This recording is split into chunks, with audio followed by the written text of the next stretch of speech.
Bonjour, Lucie Martineau a été une grande militante au sein du SFPQ. Écoutons-la nous raconter son histoire.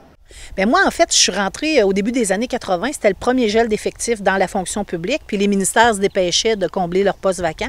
Et j'ai été non syndiquée pendant 5 ans. Alors, j'ai juste été syndiquée en 1985. C'est là que j'ai commencé à faire du syndicat. Mais je voulais en faire du syndicat, même si je n'étais pas syndiquée, à cause des grosses coupures qu'il y avait eu en 1982. Là, il y avait coupé dans les salaires, coupé dans les régimes de retraite. On avait 2 échelons. On n'a pas eu d'échelon cette année-là. Vraiment, ça a été la pire loi qui a été faite envers les fonctionnaires et l'ensemble du parapublic en 1982. Et là, ça m'a mis en maudit. Dans le fond, c'est ça, hein, la militance. Quand ça vient te chercher, puis tu dis, il faut qu'on se batte, il faut qu'on se mette ensemble, il faut qu'on change ces choses-là.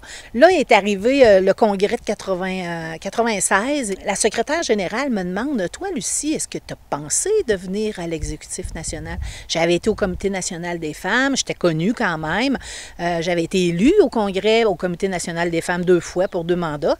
Donc, j'y avais pensé, oui, mais peut-être pas là, parce que, écoute, j'avais un bébé de 6 mois et un autre de 2 ans. Pour t'impliquer, il faut que tu te sentes visé. Il faut que tu t'indignes quasiment. Il faudrait peut-être aller plus dans les milieux de travail, plus par les assemblées de secteur, vraiment où ils sont les gens, et puis plus sur l'heure du midi aussi, parce que les gens, ils sont pressés, ils font aussi la conciliation travail-famille. Et il faut vraiment qu'on ait un message qui vienne les chercher. C'est important de s'impliquer, mais aussi, on a besoin d'être tous ensemble, surtout en période de négociation. En 2020, ensemble, on fait la différence!